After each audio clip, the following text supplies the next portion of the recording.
नमस्कार दोस्तों। स्वागत है आप सभी का आपके अपने YouTube चैनल पर। आज अपन क्लास 11th की फिजिक्स शुरू करने जा रहे हैं और पहला चैप्टर मात्रक और मापन हम शुरू करने जा रहे हैं। तो देखते हैं क्या क्या इस चैप्टर में हमें पढ़ना है। तो सबसे पहले आप लिखेंगे चैप्टर का नाम मात्रक और मापन।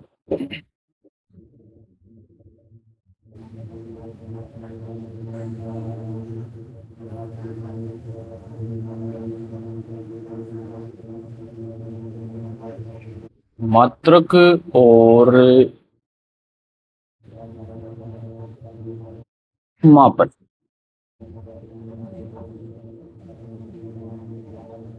Units and measurement.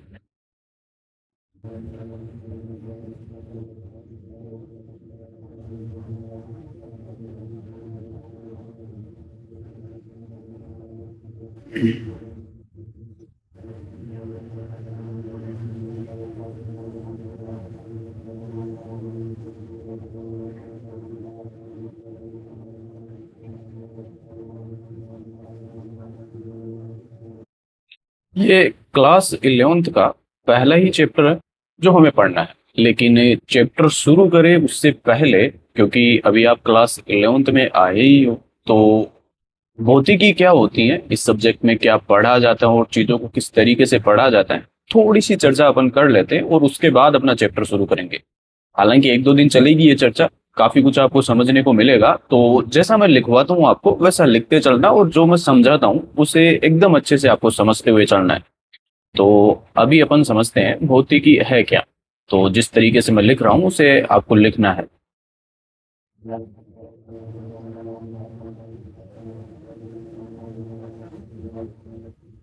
भौतिकी, फिजिक्स। इतना तो आपको पता है ही कि आप क्लास 10th में विज्ञान, साइंस करके जो सब्जेक्ट आता है उसे आप पढ़ते थे। अभी क्लास 11th में आने के बाद उसी साइंस के दो तीन पार्ट हो जाते हैं। उसमें भौतिक विज्ञान भी एक विषय आ जाता है, केमिस्ट्री, रसायन विज्ञान और जीव विज्ञान। ये तीन पार्ट उसके हो जाते हैं जिनको आपको अलग से पढ़ना होता है। बहुत अच्छे ढंग से और विस्तार से आपको पढ़ने को मिलेगा इन सभी विषयों में। तो भौतिकी को अपन समझ लेते हैं, बाकी के सब्जेक्ट आप पढ़ोगे ही। तो तीन प्रश्न अपन यहाँ पर लेंगे भौतिकी को समझने के लिए, और उन तीनों प्रश्नों के उत्तर हम तलाशने की कोशिश करेंगे। और तीनों प्रश्नों के उत्तर यदि हमें मिल जाते हैं तो आप अच्छे ढंग से इस विषय के बारे में आपको जानकारी हो जाएगी कि ये भौतिकी है क्या। तो पहला प्रश्न है,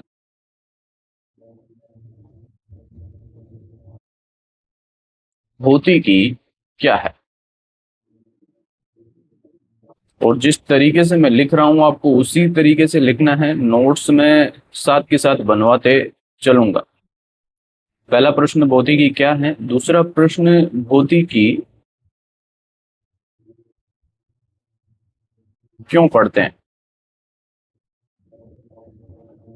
क्यों पढ़ते हैं। और तीसरा प्रश्न है,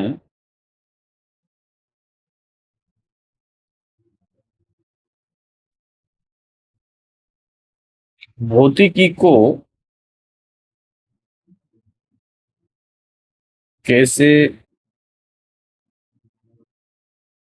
पढ़ा जाता है। ये तीन प्रश्न हैं और इन तीनों प्रश्नों के एक एक करके हमें उत्तर तलाशने हैं।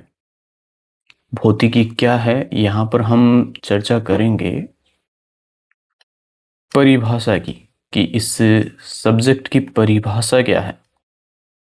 परिभाषा,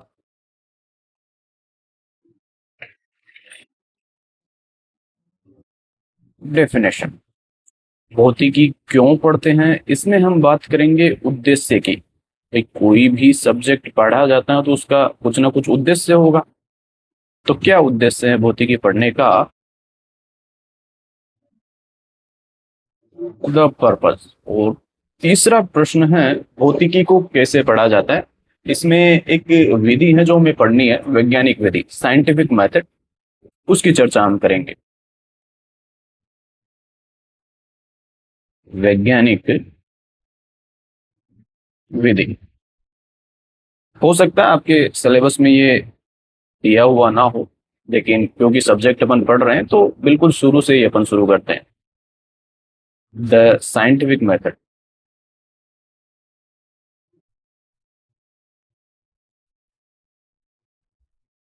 साइंटिफिक मेथड। तो तीन प्रश्न अपन ने ले लिए हैं भौतिकी को समझने के लिए। पहला प्रश्न है भौतिकी क्या है, दूसरा प्रश्न भौतिकी क्यों पढ़ते हैं, और तीसरा प्रश्न है भौतिकी को कैसे पढ़ा जाता है। और तीनों में हमें क्या क्या देखना है, परिभाषा देखनी है, उद्देश्य देखना है, और वैज्ञानिक विधि की चर्चा हमें करनी है।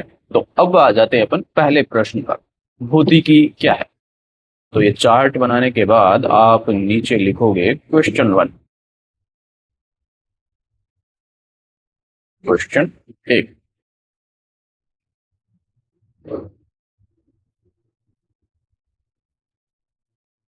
भौतिकी क्या है।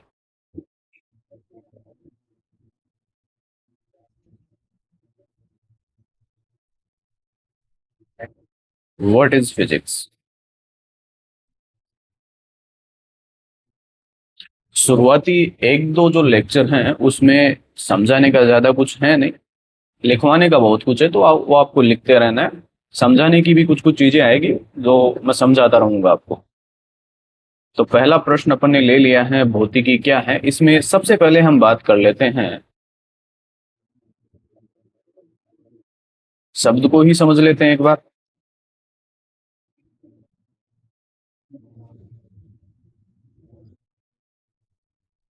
शब्द की उत्पत्ति, ये शब्द कहाँ से आया है, भौतिकी या फिजिक्स। तो फिजिक्स जो है वो एक ग्रीक भाषा का शब्द है, या ग्रीक भाषा के शब्द फ्यूसिस से आया है, जिसका मतलब नेचर होता है। तो यहाँ पर आपको लिखना है फिजिक्स ग्रीक भाषा के शब्द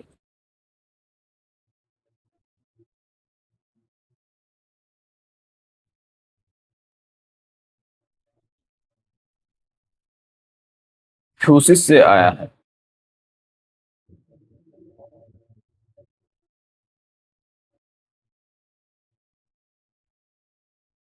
जिसका अर्थ है प्रकृति, नेचर।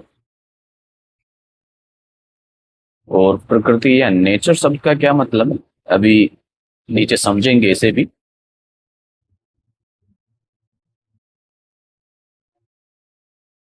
फिजिक्स का संस्कृत तुल्य, या फिर हिंदी तुल्य लिख लो, संस्कृत तुल्य शब्द, फिजिक्स का संस्कृत तुल्य शब्द भौतिकी है। भौतिकी है। तो ये तो हो गई शब्द की बात की ये शब्द कहाँ से आया है। शब्द सबसे पहले जो काम में लिया गया था वो फ्यूसिस था। अंग्रेजी शब्द फिर फिजिक्स हो गया, और हिंदी में इसे भौतिकी कहते हैं। इसमें ज्यादा कुछ समझने का है नहीं, आपको याद ही रखना है। अब बात आती है परिभाषा की। परिभाषा,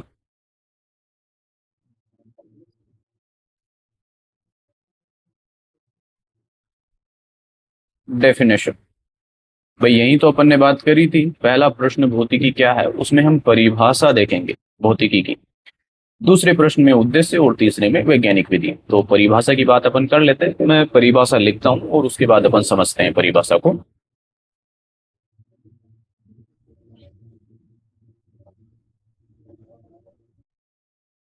प्रकृति,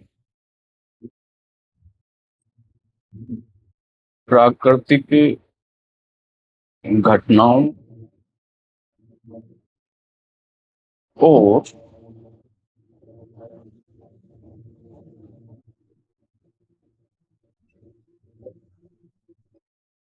प्रकृति प्राकृतिक घटनाओं और इन्हें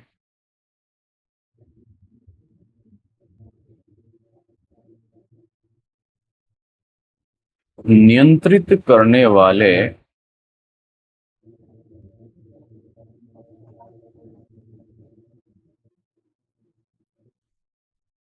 नियमों के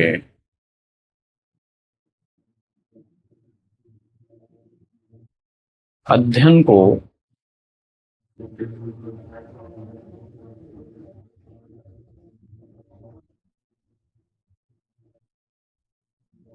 भौतिकी कहा जाता है। तो क्या परिभाषा अपन ने लिखी है? प्रकृति प्राकृतिक घटनाओं और इन्हें नियंत्रित करने वाले नियमों के सम्मिलित अध्ययन को भौतिकी कहा जाता है। यहाँ पर अपन ने तीन शब्द काम में लिए हैं। एक प्रकृति, दूसरा प्राकृतिक घटनाएं और तीसरा इन्हें नियंत्रित करने वाले नियम।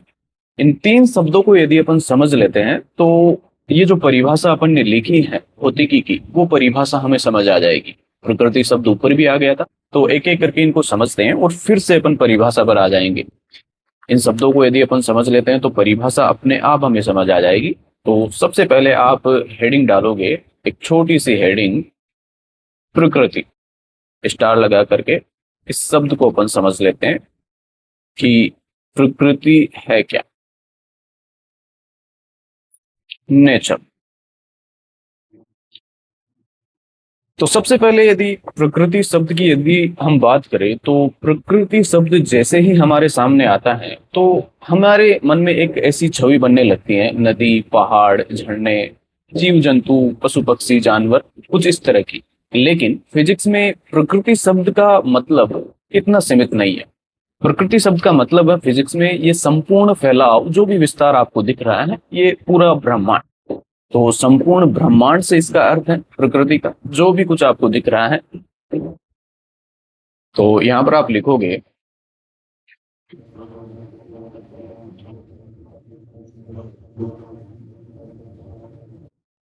भौतिकी में प्रकृति शब्द से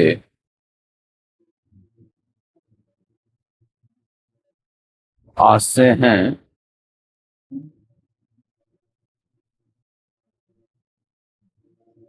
संपूर्ण ब्रह्मांड से। भौतिकी में प्रकृति शब्द से आशय हैं संपूर्ण ब्रह्मांड से, या फिर संपूर्ण ब्रह्मांड से अर्थ लिया गया है इस प्रकृति शब्द का।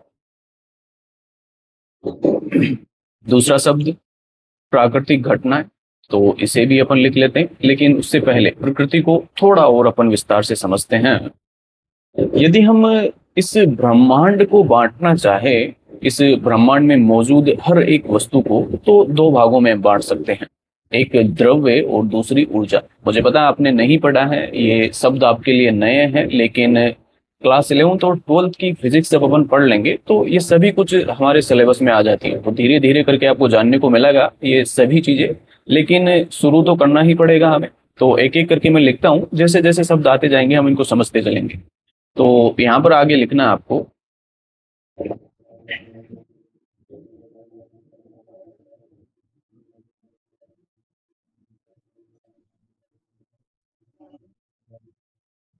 प्रकृति को मुख्यतः दो भागों से मिलकर बना हुआ माना जा सकता है। दो भागों से मिलकर बना हुआ माना जा सकता है।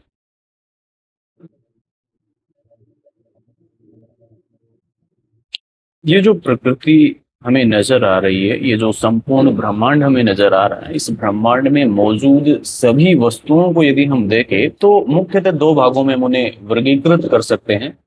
पहला द्रव्य और दूसरा ऊर्जा।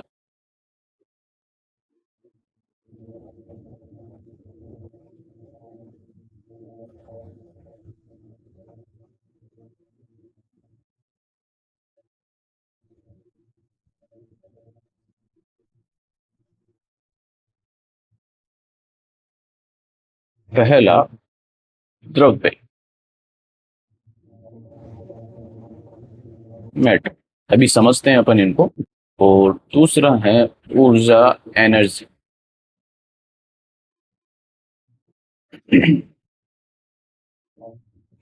तो प्रकृति शब्द का मतलब अपन ने समझा, संपूर्ण ब्रह्मांड, और फिर अपन ने जाना कि प्रकृति को मुख्यतः दो चीजों से मिलकर बना हुआ माना जा सकता है, द्रव्य और ऊर्जा।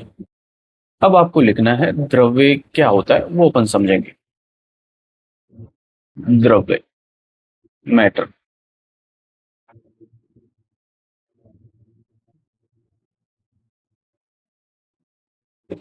द्रव्य के अंदर आ जाती है वो सभी वस्तुएं या फिर वो सब कुछ जिसका कुछ ना कुछ द्रव्यमान होता है और जो कुछ जगह घेरता है उसे द्रव्य कहा जाता है। तो यहाँ पर आपको लिखना है वह सब कुछ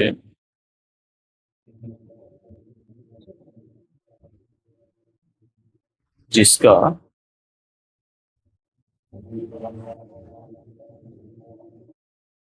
कुछ ना कुछ द्रव्यमान।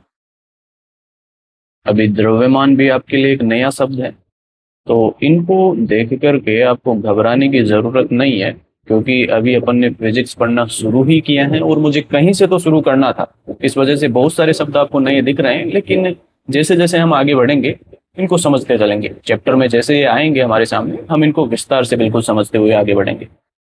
लेकिन अभी हमें लिखना है इनके बारे में, शब्द आ गए हैं तो क्या कर सकते हैं। द्रव्य, वह सब कुछ जिसका कुछ ना कुछ द्रव्यमान होता है। वह सब कुछ जिसका कुछ न कुछ द्रव्यमान होता है और जो आकाश में, या फिर आकाश की जगह आप अंतरिक्ष भी लिख सकते हो, जो अंतरिक्ष में, और जो अंतरिक्ष में कुछ जगह घेरता हो, कुछ जगह घेरता हो, यानी कि आयतन हो उसका कुछ, आयतन हो कुछ। तो वह सब कुछ जिसका कुछ ना कुछ द्रव्यमान हो और कुछ ना कुछ आयतन हो, वो द्रव्य कहलाता है। द्रव्यमान शब्द को अभी अपन छोड़ते हैं, बाद में जब कभी आएगा तो समझेंगे। अब चलते हैं अपन ऊर्जा पर।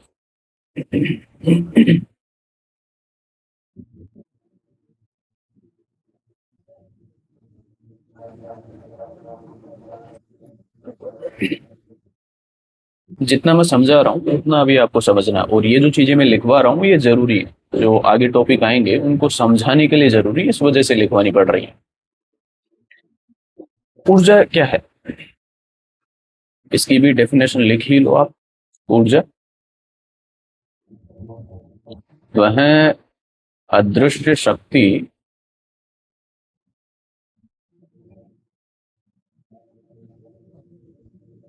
जो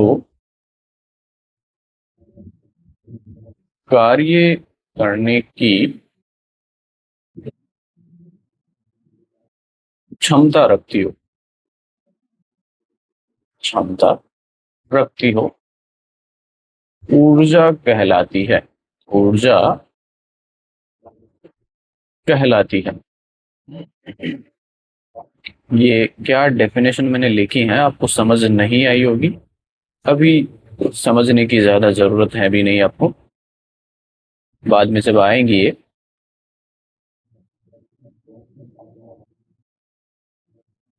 तो हम इसे समझने की कोशिश करेंगे।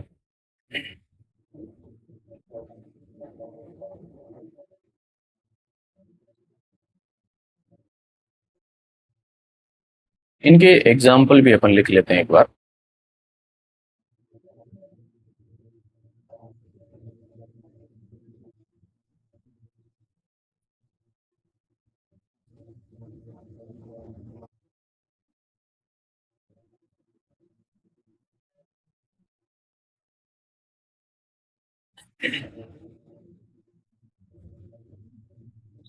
वह दृश्य शक्ति जो कार्य करने की क्षमता रखती हो ऊर्जा कहलाती है।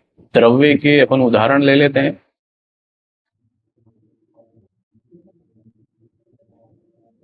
एग्जाम्पल,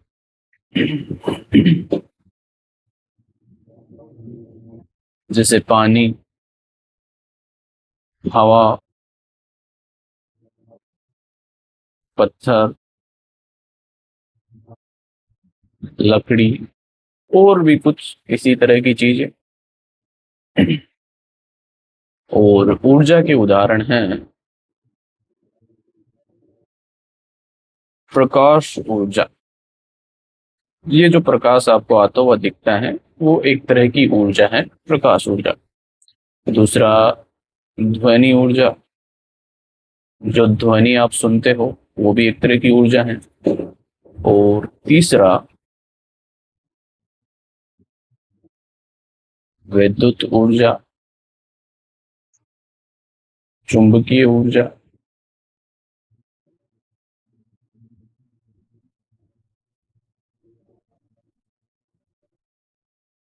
उष्मीय ऊर्जा,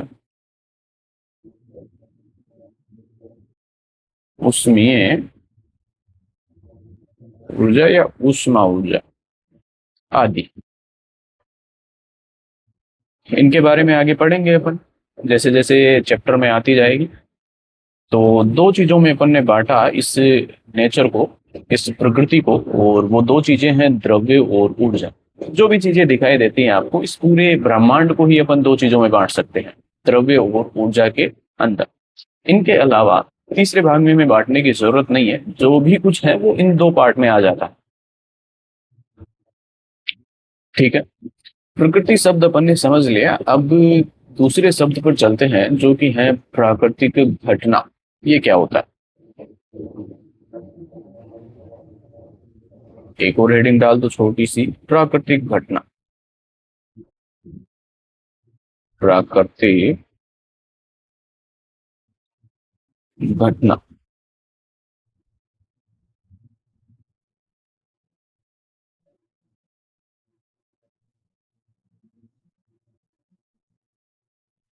नेचुरल फेनोमेना।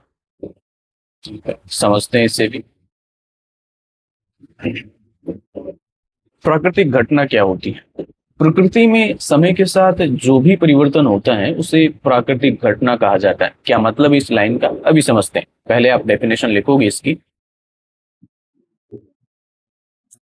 प्रकृति, और प्रकृति का मतलब, मैंने प्रकृति को दो भागों से मिलकर बना हुआ बताया आपको, द्रव्य और ऊर्जा।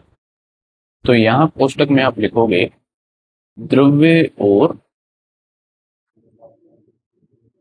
ऊर्जा। प्रकृति में समय के साथ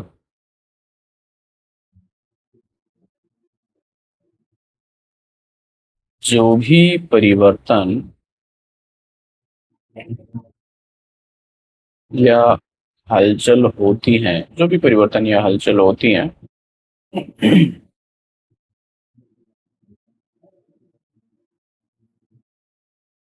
उसे प्राकृतिक घटना कहा जाता है। प्राकृतिक घटना कहा जाता है। तो प्रकृति में समय के साथ जो भी परिवर्तन या हलचल होती है उसे प्राकृतिक घटना कहा जाता है। क्या मतलब इस लाइन का, समझते हैं अभी। जैसे कुछ एग्जाम्पल अपन ले लेते हैं, इसके एग्जाम्पल से आपको समझ आएगा।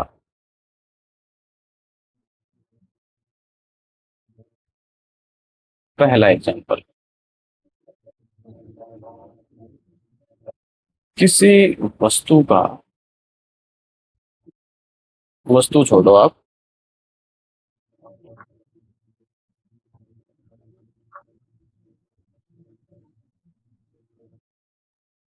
किसी गेंद का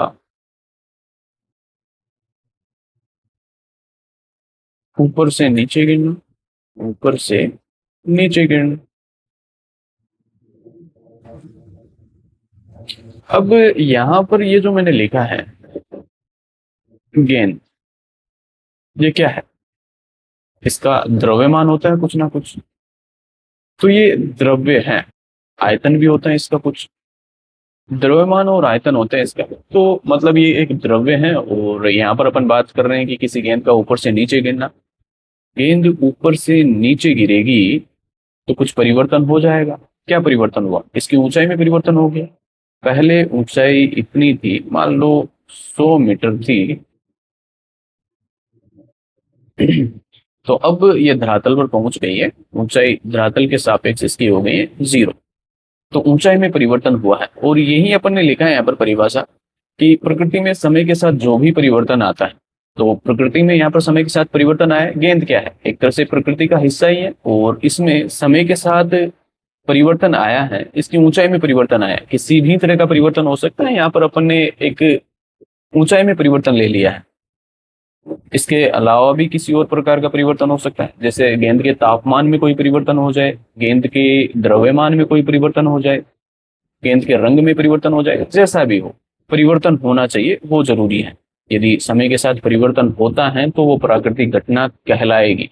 तो प्रकृति में समय के साथ जो भी परिवर्तन या हलचल होती है उसे प्राकृतिक घटना कहा जाता है।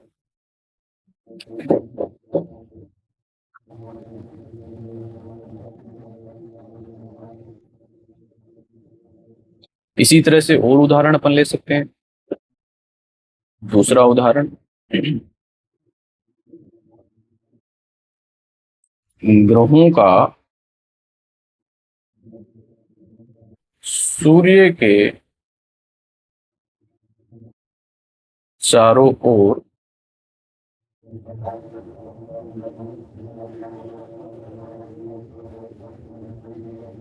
चक्कर लगाना।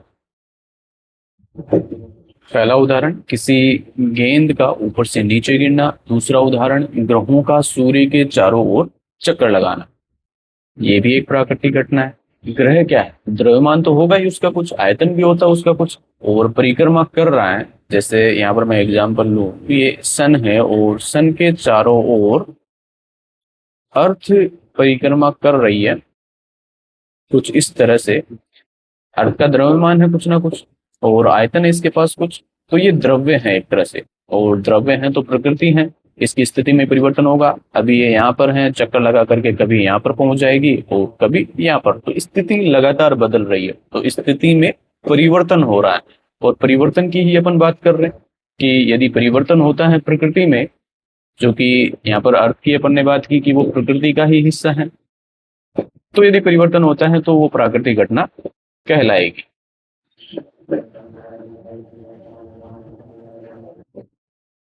इसी तरह से कुछ और एग्जाम्पल अपन ले सकते हैं। तीसरा एग्जाम्पल,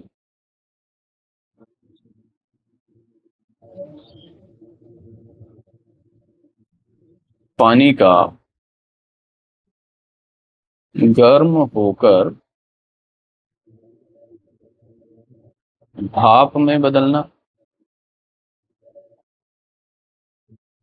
अब यहाँ पर किस तरह का परिवर्तन हो रहा है यदि हम देखें तो, पानी को जब अपन गर्म करते हैं तो उसके तापमान में परिवर्तन होता है।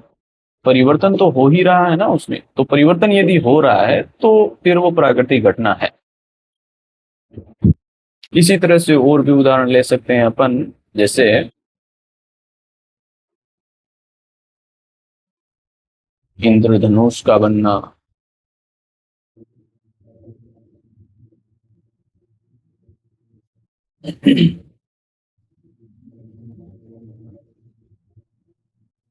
हवा का चलना। ये सभी आगे अपन पढ़ेंगे। छठवां उदाहरण,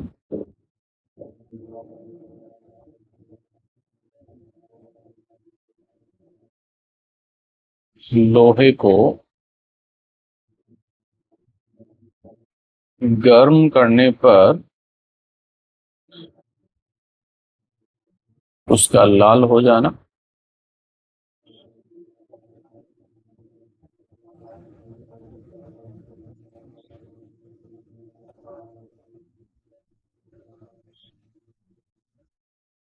परमाणु के भीतर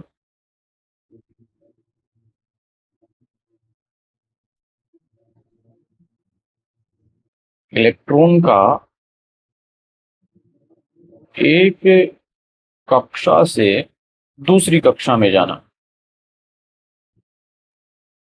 एक कक्षा से दूसरी कक्षा में जाना। इसी तरह से और एग्जाम्पल अपन ले सकते हैं।